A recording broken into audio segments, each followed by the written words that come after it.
Assalamualaikum warahmatullahi wabarakatuh. Saya Ryan Damir Fasya dengan NIM 2210211175.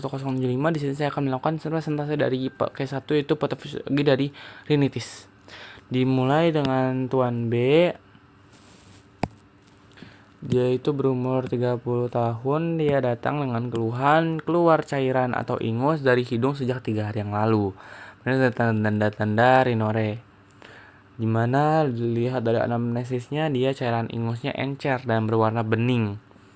Lalu dia ada hidung tersumbat, batuk berdahak, nyeri tenggorok, sesekali bersin, hidungnya juga terasa gatal. Dimana ditambah dengan adanya demam, jadi agak meningkat, sesak napas. Demam, sesak napas dan juga mual muntahnya disangkal. Lalu tidak ada nafsu makannya menurun.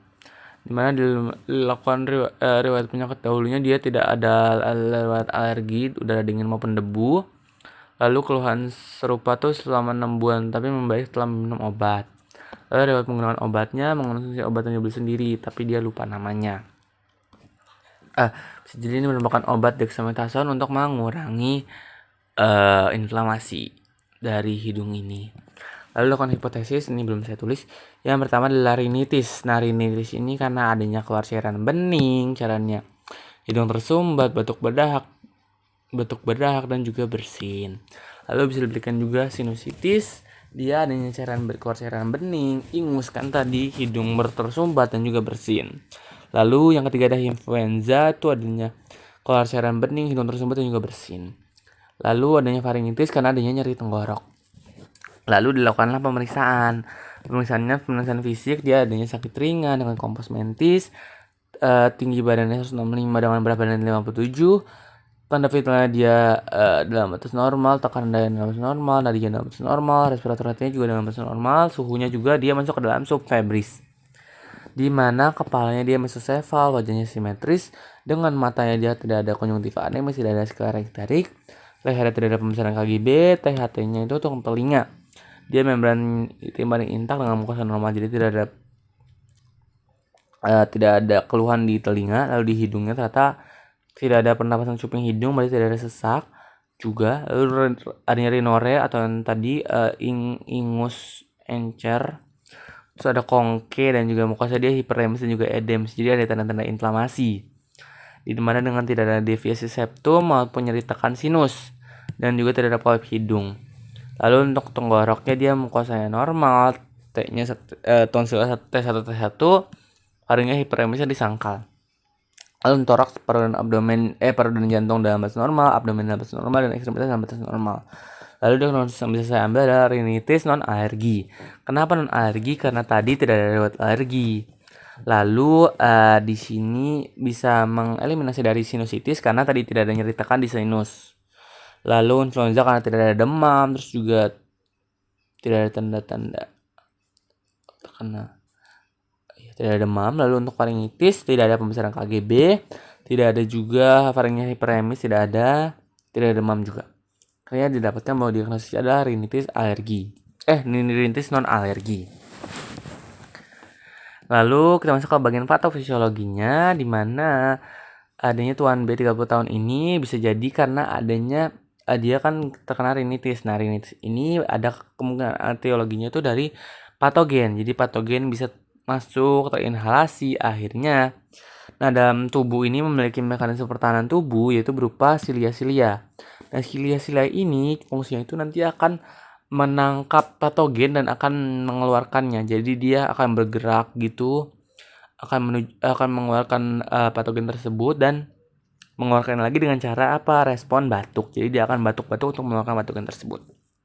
Nah, lalu patogen yang terinhalasi juga dia bisa mengaktifasi adanya mediator inflamasi. Salah satunya itu adalah bradikinin. Nah, bradikinin ini bisa bisa menuju ke faring yang menuju ke nociceptor atau pusat rasa sakit akhirnya terjelar nyeri tenggorok. Lalu bradikinin juga dia bisa mendegranulasi sel mas.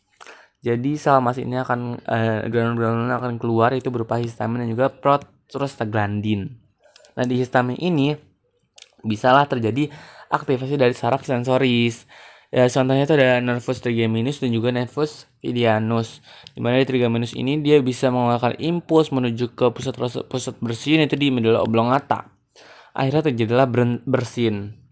Lalu di nervus medianus ini yang menyebabkan hidungnya akan terasa gatal. Nah, lalu histamin juga dia bisa meningkatkan sekresi dari sel goblet itu berupa serosa dan juga mukus. Akhirnya terjadilah banyak nih. Akhirnya bisa terjadilah rinore, yaitu berupa pilek nih, pilek. Jadi dia cairan ingusnya akan keluar. Nah, lalu dia juga bisa banyak yang mukus ini bisa menyebabkan dahak. Makanya di pasien itu dia ada batuk karena tadi silia yang bergerak dan respon batuk dan akhirnya berdahak karena dia dahak ini. Lalu histamin juga dia bisa meningkatkan leptin. Hormon leptin ini akan menginhibisi rasa lapar. Jadi dia lebih mudah kenyang. Jadi dia juga nafsu makannya akan semakin turun. Lalu histamin dan juga prostaglandin ini bisa mengalami efek di vaskular, di mana akan terjadi permeabilitas vaskular yang meningkat dan juga vasodilatasi. Jadi permeabilitas vaskular meningkat, jadi akan keluar cairan, akhirnya akan ada edema, juga di vasodilatasi akan lebih hiperemis. Ia menyebabkan kongesti atau adanya hidung tersumbat. Jadi di kongke dan juga mukosa nasal akan terjadi edema dari permeabilitas vaskular meningkat ini dan juga hiperemis dari vasodilatasi. Akhirnya terjadilah hidung tersumbat yang menyebabkan salah satunya akan susah untuk bernapas nih. Jadi dia akan meningkatkan respiratory rate-nya. Lalu hidung tersumbat ini akan menyebabkan fungsi penciumannya akan menurun. Jadi dia susah untuk mencium bau. Salah satunya itu dari makanan. Jadi dia kalau makan tuh nggak ada baunya nih. Jadi dia akhirnya menyebabkan nafsu makannya juga bisa turun gara-gara itu.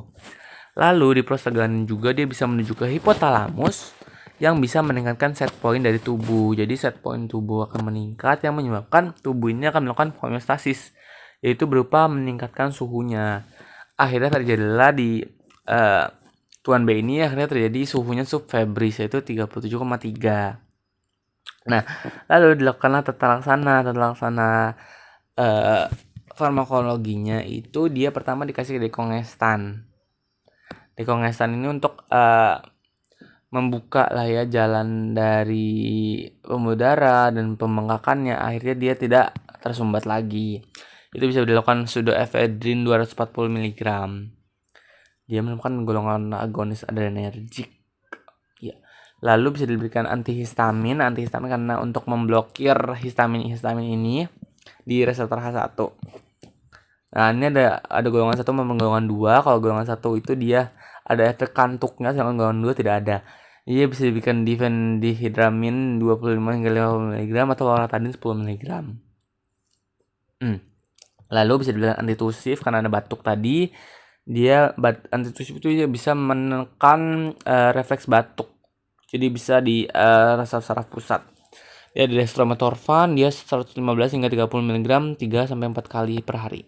Nah, lalu kan ada batuk berdahak juga, tapi di kasus belum ada, dia tidak ada, tapi bisa diberikan ekspektoran. Ekspektorannya tuh bisa diberikan amonium klorida. Ya, tapi belum di ini kan, tapi dia ada ekspektoran. Jadi untuk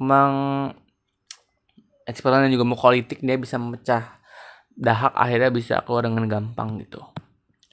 Lalu bisa diberikan suplemen dari suplemen vitamin untuk mempercepat penyembuhan dan juga makanan-makanan yang bergizi nih agar dia lebih sistem imunnya lebih kuat.